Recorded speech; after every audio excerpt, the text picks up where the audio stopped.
London has always been a city of ceaseless whispers, a place where shadows conceal secrets, and every fog-drenched alley seems to carry echoes of the past. Some the welling at Villian some this 18. Jai, that I, Dr. John H. Watson, once again found myself drawn into the mysteries of that singular man, Mr. Sherlock Holmes. Though our adventures had often carried us from the gaslit streets of Westminster to the far-flung moors of Devonshire, none bore such a peculiar mark of history as the affair I've come to call the Curse of Waterloo. The tale begins one dreary afternoon at Baker Street. The rain had drizzled since morning, blurring the windows of our sitting room with watery rivulets. I'd busied myself with medical notes when Holmes, who had been languid upon the settee, suddenly straightened like a hound catching scent. The knock at our door was firm, deliberate, and of an official quality. Holmes, it seems we are to have company. That rat bore more of command than supplication. Them. Indeed, Watson. A measured knock such as that suggests a military man or an administrator accustomed to immediate compliance. Prepare yourself, for the day promises intrigue.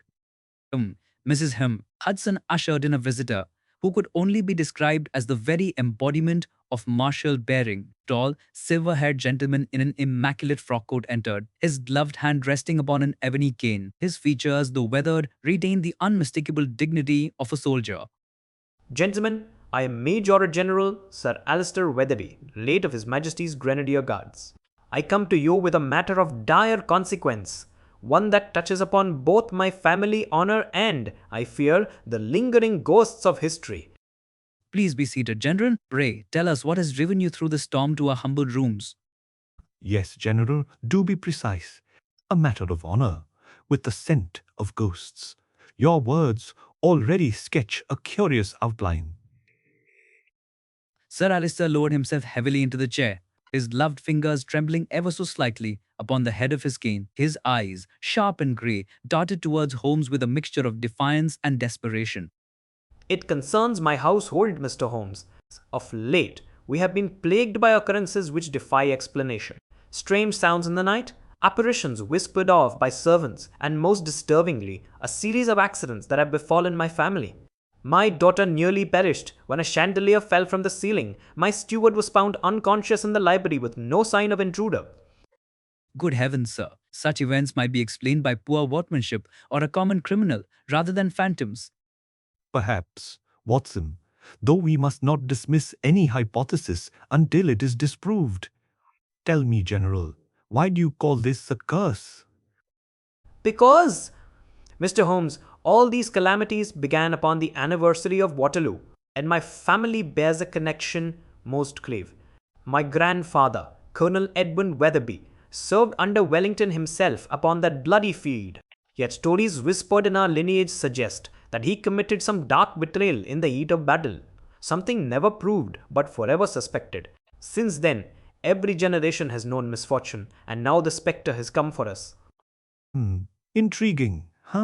You believe, then, that your family suffers from some hereditary malediction tied not to blood but to guilt and history? I am a man of soldierly training, Mr. Holmes, not given to fancies. Yet when reason fails, what else is left? Holmes leaned back, fingertips pressed together, his gaze fixed upon some invisible thread of deduction. For my own part, I confess my skepticism wrestled with a mounting sense of unease. Holmes, what do you make of such a claim? Surely you do not lend credence to tales of battlefield curses? Credence? No. Consideration? Always? For where men believe in curses, there lies fertile ground for cunning villains. General, do you invite us to your estate that we might examine these disturbances first hand? I do, sir. Weatherby Hall stands in Surrey, a manor of many centuries. If you would accompany me tomorrow, I should be forever indebted. Then it is settled. Watson, pack lightly, for we depart at dawn. The following morning broke damp and grey. As if the very heavens conspired to cloak our journey in gloom, we travelled by train to Surrey, the countryside rolling past in muted shades of green and brown. Holmes, as was his habit, spoke little, though his eyes flickered with restless calculation. The general sat opposite, recounting fragments of his family's military past, though each word seemed weighted with unspoken dread. Weatherby Hall rose before us like some brooding sentinel of England's past. Its stone walls were dark with age, its many chimneys exhaling wisps of smoke that the damp air refused to carry away. Upon our arrival, we were greeted by Lady Margaret Weatherby, the General's daughter, a woman of pale beauty whose expression betrayed both strength and strain. Mr. Holmes, Dr. Watson, I thank you for coming. You cannot imagine what a relief it is to have men of reason in this house of whispers. You are most gracious, Lady Margaret. Pray, tell us what you have yourself experienced of these disturbances. It began with sounds, footsteps where none should tread, doors opening in the dead of night. In the pedes of night! I thought it mere imagination until the chandelier fell in the dining room, shattering inches from where I stood. Since then, I have scarcely slept, for I hear cries in the corridors, as if the wounded of Waterloo wander still. An evocative image, indeed, Lady Margaret, but let us seek substance behind it. Watson, observe the surroundings with care. In houses such as this, centuries of settlement create ample opportunity for natural mischief mistaken as supernatural. Our rooms were prepared on the second floor, and Holmes at once set about inspecting the hallways, testing the floorboards, and tapping at the paneled walls. I accompanied Lady Margaret to the library, where she recounted further details. I cannot help but believe there is some truth to the curse. Servants speak of a figure in uniform glimpsed at night, blood upon his face, vanishing when approached. They say it is my great grandfather, come to exact vengeance for betrayal. Lady Margaret, surely you must not succumb to such tales. Holmes will, I am certain, uncover a rational explanation. Even as I sought to reassure her, a sudden cry echoed through the halls, a deep, startled shout, followed by the crash of splintering wood. Holmes appeared at once, his eyes alight. Come quickly, Watson. The General has been attacked. We rushed to the drawing room, where Sir Lister lay slumped against the hearth, his cane shattered beside him. Coral. His breathing was ragged, his brow bruised as if struck by unseen hand. It came from the shadows, Holmes. A man, or something like a man, in tattered uniform, he struck me and fled. Watson, tend to him swiftly. Lady Margaret, secure the servants. No one leaves this house tonight. As I applied my physician's art to the shaken general, Holmes examined the scene with his customary intensity. His lantern beam revealed fragments of cloth caught upon a splintered chaircloth that bore the faded scarlet of an old soldier's tunic. So, the phantom of Waterloo leaves us tangible evidence. Excellent. The game, Watson, has begun in earnest. Thus ended the first chapter of that most uncanny affair, with shadows thickening about Weatherby Hall and the name of Waterloo whispering through its draughty corridors. Little did we know that what awaited us would test not only Holmes's keenest faculties, but also the limits of our courage and the very boundary between history and haunting. The night closed over Weatherby Hall like a heavy curtain, each corner of the house steeped in silence and suspicion. My patient, the general, rested fitfully in his chamber, his brow bandaged, while Holmes prowled the halls with lantern in hand. I confess that I felt the oppressive weight of history pressing in upon us. One could almost imagine the shades of Waterloo treading the corridors. Holmes, I cannot escape the unease of this place. The very walls seem to whisper with old sorrows, and Lady Margaret's pallor betrays her constant dread. Watson, fear is the perfect mask beneath which mischief thrives, where men imagine phantoms, flesh and blood villains may operate undisturbed. Tonight we shall lay a snare for our elusive adversary. Holmes's confidence lent me some measure of steadiness. At his instruction, I stationed myself near the library, revolver at the ready, while he kept to the upper floor. The manor lay in darkness, save for the dim glow of our lamps, and the sound of my own breathing seemed unnaturally loud in the silence. Minutes stretched into hours, until at last a faint scuff of boots drew my attention. Emerging from the shadows, I beheld a figure clothed in tatters of a scarlet uniform, the face obscured beneath a shako tilted low. The apparition moved unsteadily, dragging one leg as though wounded, and from its throat came a sound between a moan and a gasp. My hand trembled upon the revolver, for though reason urged restraint, the sight chilled me utterly. Who goes there? Speak, or I fire!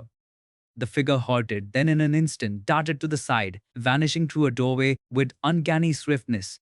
I gave chase, my lantern beam dancing wildly upon the panel walls. Into the servants' passage I pursued, yet when I reached the corridor's end, there was nothing but silence and stale air. Moments later, Holmes appeared, his eyes keen and questioning. You saw him, Watson. Describe every detail. Yes, Holmes, a uniformed figure, scarlet coat and tatters, limping as if wounded. The face was concealed, but the bearing was of a soldier. He moved with astonishing speed and disappeared where there was no exit. Excellent. Your testimony confirms the nature of our quarry. Not a phantom, but a man dressed to resemble one. Note the limp, Watson. That is either feigned or a clue to his true identity. Before further words could be exchanged, Lady Margaret burst into the hall, her expression wild with terror. It is in my chamber. The figure stands at my very door, crying out like the wounded upon the field. Please, Mr. Holmes, save me. Without hesitation, Holmes sprinted towards the grand staircase. I closed behind. As we reached Lady Margaret's room, the door stood ajar, and the flicker of her candle revealed nothing but stillness. Holmes dropped to his knees, scrutinizing the floor. Observe the scuff marks, Watson. Fresh mud, recently trodden. Whoever haunts these halls is no wraith but a man of substance, and one who knows the passages of this house intimately. Yet how does he vanish into thin air, Holmes? I saw him flee, and yet the passage was empty. That, my dear Watson, is the riddle. Every ancient hall conceals its secrets. We must discover the hidden ways of Weatherby Hall. Over the following days, Holmes conducted his investigations with tireless precision. He examined the architecture of the house, tapping the walls, measuring distances, and tracing drafts that suggested hollows within. I attended the general, who recovered his strength but grew increasingly agitated. Holmes, you have seen it now with your own eyes. Tell me honestly, do you still doubt the curse? I doubt nothing save that which contradicts logic, General. A man struck you. A man in uniform stalks these halls. That is no curse, but conspiracy. The question remains, whose conspiracy and to what end? My family's name has enemies enough, both past and present. Yet I cannot think who would stoop to such devilry. It was on the third evening that Holmes made a discovery. In the library, behind a towering case of volumes on military history, he pressed upon an ornamented carving. With a muted click, a portion of the shelving swung inward to reveal a narrow passage, black as pitch. Behold, Watson, the arteries through which our phantom circulates. Good heavens, Holmes, an entire network hidden behind the walls? Precisely. These passages explain both the disappearances and the apparitions. Come, let us see where they lead. With lanterns raised, we ventured into the secret corridor, its air stale with centuries of neglect. Dust clung to the stones, though recent footprints marked the floor. We followed the trail through twists and turns until it emerged into a concealed door at the very rear of Lady Margaret's chamber. Holmes's eyes glittered with satisfaction. The phantom enters here, terrifies the young lady, and escapes unseen. Simple, yet effective.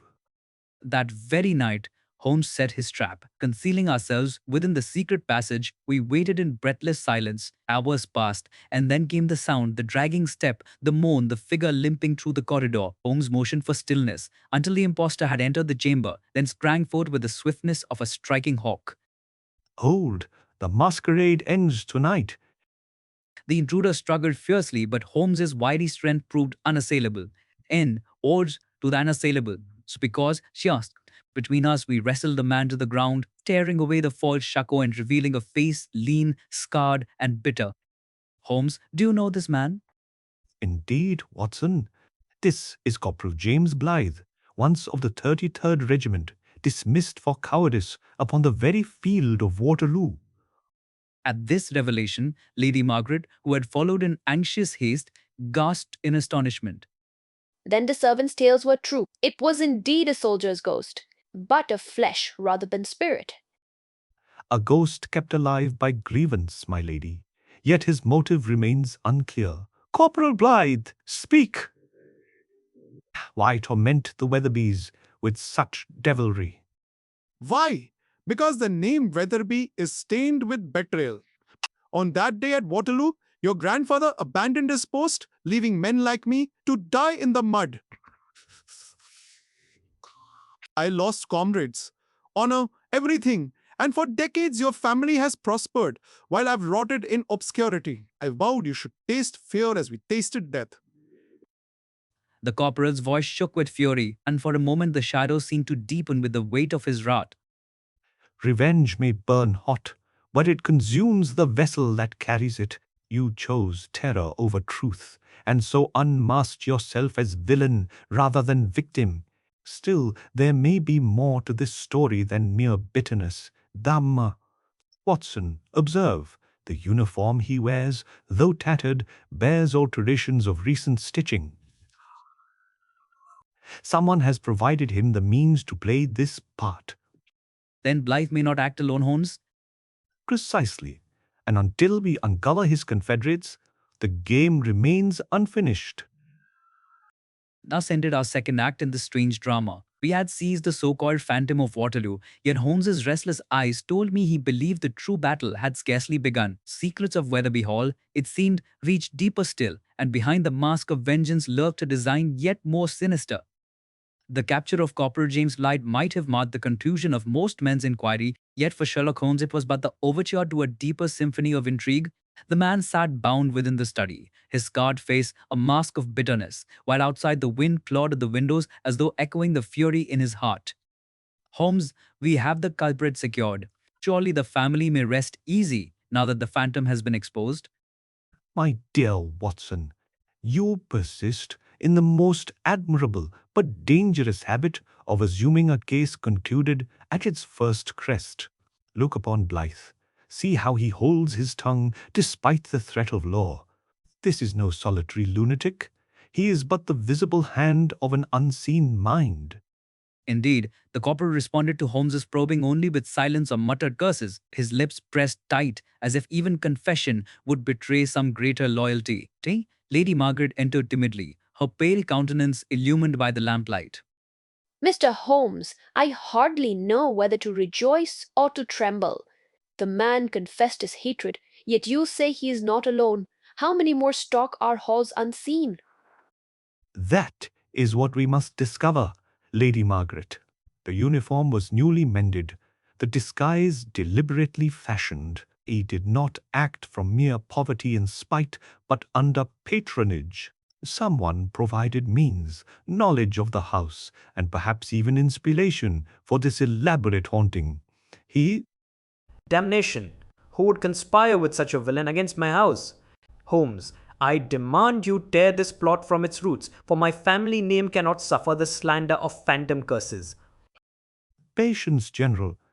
The truth, however well concealed, cannot resist the persistent finger of deduction. That night, Holmes insisted Blythe remain under guard by two stout footmen, while he himself returned to his nocturnal explorations of Weatherby Hall, accompanied him through passages still clothed in dust, noting every draught and crack of stone. Holmes's lantern illuminated faded carvings and hidden joints, each new discovery knitting together his invisible tapestry of logic. Holmes, what do you expect to find in these forgotten corridors? As we've already exposed one conspirator. Exposed, yes, but not explained. Why, Watson, should a disgraced corporal resurface after decades, precisely upon the anniversary of Waterloo, with such theatrics?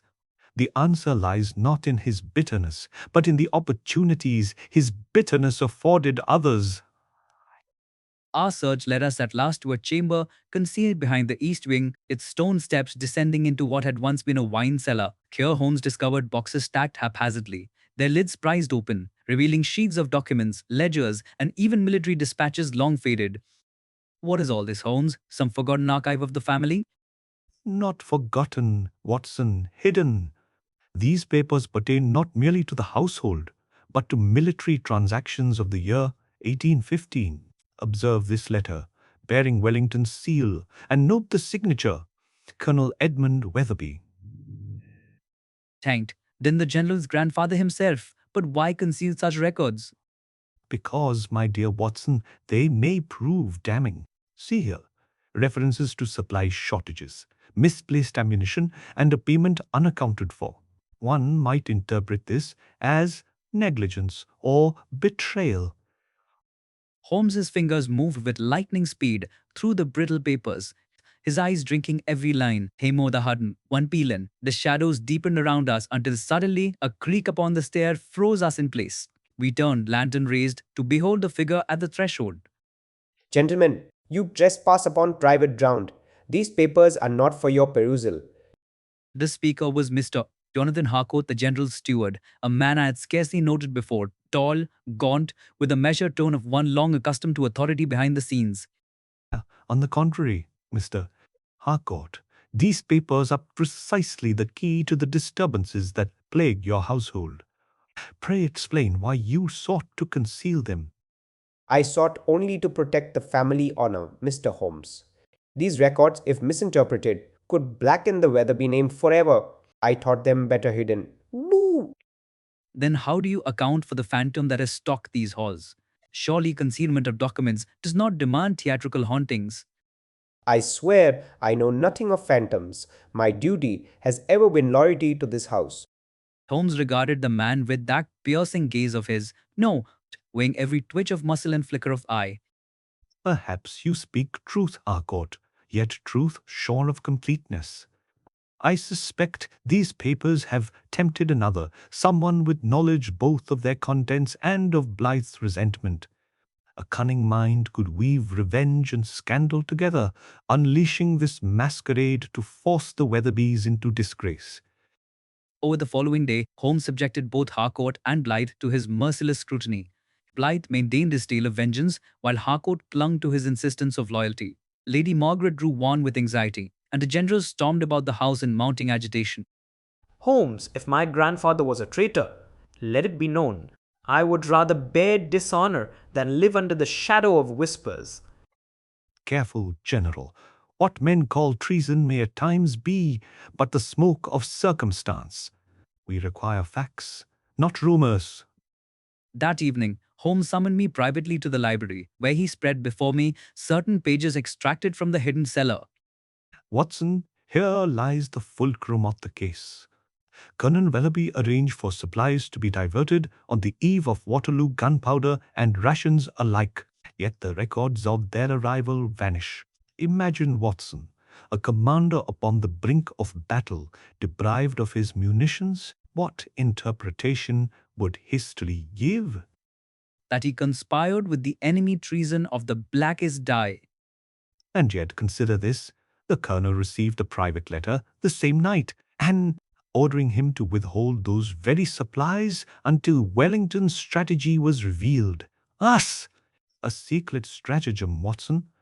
If true, then Weatherby was no traitor, but a scapegoat for larger maneuvers. But who benefits from reviving such an old suspicion now, Holmes?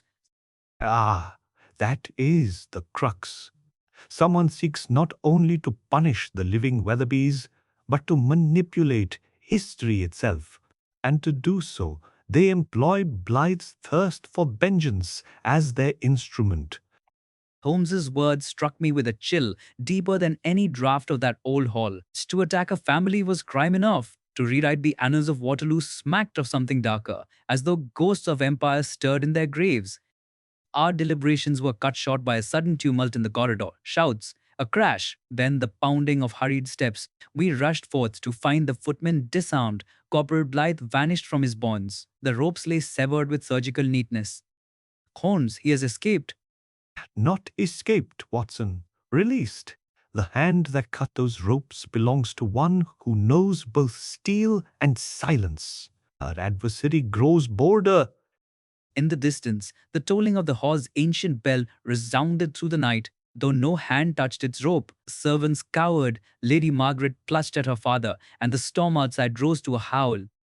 Thus did we pass into the third act of the affair, with our phantom soldier loosed once more, the Weatherby legacy balanced upon the edge of ruin, and Holmes tithing the news of deduction about an enemy still cloaked in shadow. The storm that lashed against Weatherby Hall that night seemed but a mirror of the turmoil within. The servants whispered in terror. The general stalked the corridors in restless fury, and Lady Margaret clung to her composure only by sheer strength of will. Sherlock Holmes alone moved with calm precision, his mind a lantern in the tempest. Holmes, Blythe's escape leaves us vulnerable. The house is vast, and the passages many. How can we hope to guard every corner? We shall not attempt to guard, Watson. We shall entrap. A rat driven to desperation reveals its tunnel. Our adversary has used Blythe not for his freedom but for his use. Tonight we allow him to play his part, and in so doing he will lead us to his master. And so, through that uneasy night, we maintained a vigil. Holmes set small snares of chalk dust across doorways, threads stretched across passages, and other devices of his ingenious making. Hours crept by, the storms roared, punctuated by the groans of the ancient house. At last came the signal, a faint snap of thread upon the servant's stair. He moves. Watson, keep close and tread softly. We pursued in silence, lantern dimmed, until we beheld the figure of Corporal Blythe once more, his ragged uniform drenched with rain from some outer entry, his gait that same dragging limp. He bore a bundle clutched to his chest, and his course was fixed toward the concealed cellar where the papers lay. He returns to the documents. But for what purpose? To deliver them, Watson. Observe, he does not conceal, he conveys. Indeed, as we watched from shadow, another figure emerged to meet him, tall, cloaked, the features concealed beneath a hood. I'm gonna. Blythe handed over the bundle with the eagerness of a hound seeking its master's approval. Holmes's eyes gleamed, and in a heartbeat he strode forth. Hold there, the play is ended. Reveal yourself. The cloaked figure turned to flee, but Holmes was upon him, grasping the hood and wrenching it back. A cry of astonishment rang through the chamber, for beneath was revealed not Harcourt the steward, as I half expected, but Lady Margaret herself. Lady Margaret, can this be? Surely there is some mistake. Yes, it is I. Spare me your reproach, Dr. Watson. And you, Mr. Holmes, if you are as clever as they say, then you know why I have done this. I don't. I know only that appearances deceive, my lady. Speak plainly, for your house totters upon ruin. With trembling hands, she clutched the bundle of papers to her breast, her eyes burning with both shame and defiance. These documents prove the truth that my great grandfather betrayed his command at Waterloo. The stain is real and the curse is just. I would rather destroy these proofs than see them exposed to the world. If you call that villainy, so be it. Margaret, my own daughter conspiring with that wretch Blythe? By heaven, I would sooner see the hall in ashes than bear this disgrace. Yes, restrain your anger, General. Lady Margaret acts not from malice, but from a desperate filial loyalty to protect her family's honor. Yet she is mistaken in her interpretation. These papers, though damning in appearance, conceal another truth. Holmes, you spoke of secret orders. Might that not absolve the colonel? Precisely, and therein lies the hand of our true adversary. Lady Margaret, you have been manipulated. Blythe's hatred was genuine, but his resurrection was staged. Someone placed these documents within your reach, knowing you would mistake them for proof of guilt and act rashly. Then who, Mr. Holmes, who would so cruelly play upon my fears? Holmes turned, his gaze hard as steel, to the shadow lingering at the chamber door. There stood Harcourt, the steward, his expression no longer humble but alight with cunning triumph. Ever the master of deduction, Holmes, but you are too late. The papers are mine, and with them I hold the fate of the Weatherbys. The world shall know them for traitors, and their fortune will pass into my hands. Harcourt, you, whom I trusted as the guardian of my house, A trust repaid with ingratitude. I have served in obscurity, while your family basked in undeserved glory. With Blythe's help, I fashioned the ghost of Waterloo, and with Margaret's unwitting aid, I secured the evidence. Now all that remains is to place it before the right eyes, and ruin shall follow. You overreach, Harcourt. These papers do not condemn the colonel, they absolve him. The order to withhold supplies came from Wellington himself. delivered through channels too secret to survive in official records. Only here, in these hidden pages, is the truth preserved. Lies, convenient lies spun by a meddling detective. Not lies, Harcourt, logic. Why else would the colonel conceal such documents, if not to shield his commander's strategy from idle curiosity? You seized upon ambiguity to build your plot, but ambiguity is not proof. Harcourt's face darkened, and with a snarl he drew a pistol from beneath his cloak. Lady Margaret cried out. The general surged forward, but Holmes raised a hand. Steady all. Violence will avail you nothing, Harcourt. For outside this very chamber stand your fellow servants whom I summoned earlier. They have heard every word of your confession. At that moment the door burst wide, and half a dozen stout men entered, seizing Harcourt before he could fire. The pistol clattered to the stones, and the steward's defiance collapsed into sullen silence. Holmes, once again your foresight spares us from disaster. Merely prudence, Watson. One never confronts a cornered adversary without ensuring the corners are well guarded. With Harcourt secured and Blythe once more in bonds, the storm at last began to abate within and without. Humbang yet Holmes insisted upon one final task, the careful examination of the disputed papers. The dawn's light spread upon the library table, he laid out the full tale. Gentlemen, here is the truth. Colonel Edmund Weatherby did withhold supplies, yes, but under sealed orders from Wellington himself, intended to deceive French intelligence regarding our troop movements. The supplies were never lost. They were delivered at the crucial hour, securing our line. History, had it known, would have lauded the colonel's obedience, not questioned his honor. Then my grandfather's name is clean. The curse is but smoke and shadow. Indeed, General, a curse is only the echo of guilt. Where there is no guilt, there is no curse. Lady Margaret wept softly, relief flooding her features. The servants whispered in awe of Holmes's revelations, while Harcourt and Blythe were conveyed into custody. Thus did the household, so long haunted by phantoms, awaken to the light of truth. Lightyear. Yet Holmes, even in triumph, wore an expression of pensive gravity. Holmes, you have won the day. Why then do you look so solemn? Because, Watson, every triumph is but a temporary stay against the tide of human folly. The ghosts of Waterloo are laid to rest here, but elsewhere the past breeds new phantoms. Our task is endless, and we must be ready for the next shadow upon the horizon. Thus concluded the penultimate act of the affair. Weatherby Hall, once a place of dread, stood reborn in clarity. Yet for Holmes and me, the lingering storm carried whispers still, as though history itself cautioned that peace is ever fleeting. At Tingwell, the morning after Harcourt's unmasking dawned with an uncommon brightness, as though the storm that had battered Weatherby Hall had exhausted itself at last. Stupissum. Sunlight pierced the mist upon the Surrey fields, gilding the ancient stones of the manor in hues of gold. Within, however, the atmosphere was one of hushed recovery, as though the household scarcely dared to believe the nightmare had ended. Holmes, I cannot recall a case where shadows of history so nearly consumed the present.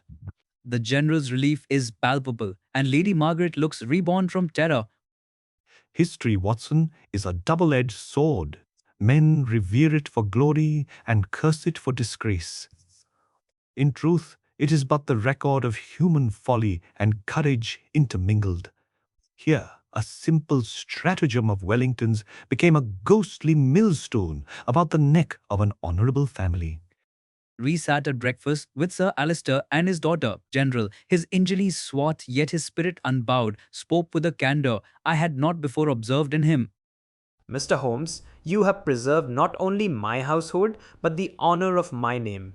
I owe you a debt beyond reckoning. If you had not come, Harcourt's lies would have found their way into the world, and the Weatherbys would be reviled as traitors. I merely lifted the veil, General. The truth had always lain before you, concealed but waiting. As for Harcourt, his motives were base envy, resentment, ambition, but his weapon was the fog of history. Such fog is easily dispelled by the lamp of reason.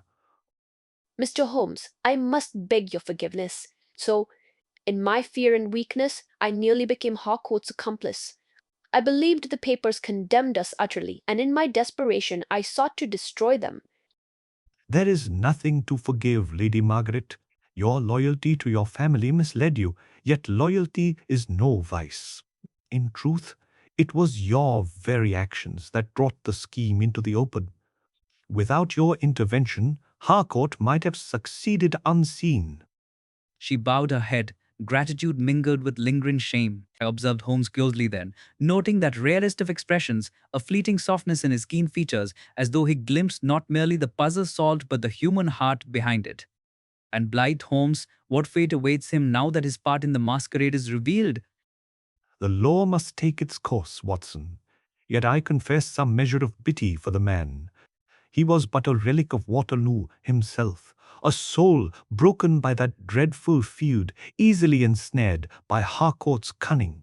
His crime was grave, but born of wounds unseen.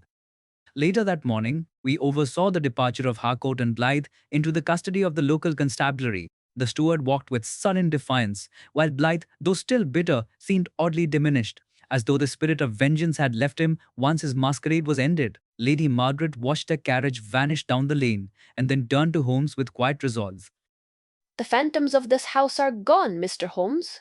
Perhaps now we may live in peace. Peace, my lady, is never given. It is made moment by moment through vigilance and truth. Guard your legacy with honesty, and no spectre may harm you again. Afternoon, Holmes and I departed Wetherby Hall. As our train rattled back toward London, the countryside unfurled in springtime freshness, a striking contrast to the gloom we had so lately endured. I ventured a final reflection aloud.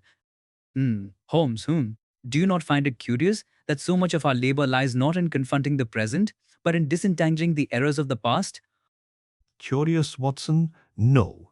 Inevitable. The past is a battlefield whose echoes reverberate in every corridor of life. Men cannot resist turning old victories into idols, nor old defeats into curses. And where superstition reigns, crime follows close behind. His words settled upon me with solemn force, and I realized anew why I had so often called him the most singular man I had ever known. Where others saw ghosts, he saw motives. Where others saw curses, he saw causes. In his eyes, the world was a grand puzzle, its pieces hidden in shadows but never beyond discovery. And so ended the affair of the Curse of Waterloo. The general's honor was restored, the phantom soldier unmasked, and the conspirator brought low. Yet for me, its lesson lingered long after the details had faded. It was a reminder that the past is never truly past. It breathes still in every whispered tale, every fearful glance, until reason lays it to rest. Thus, I set down this account for the record, not merely as one more chapter in the annals of Sherlock Holmes, but as a testament to the enduring truth that courage and clarity are the only weapons with which to banish the phantoms of history. And as Holmes himself so often declared, there is no mystery too ancient or too haunted that it cannot, in the end, yield to the light of deduction.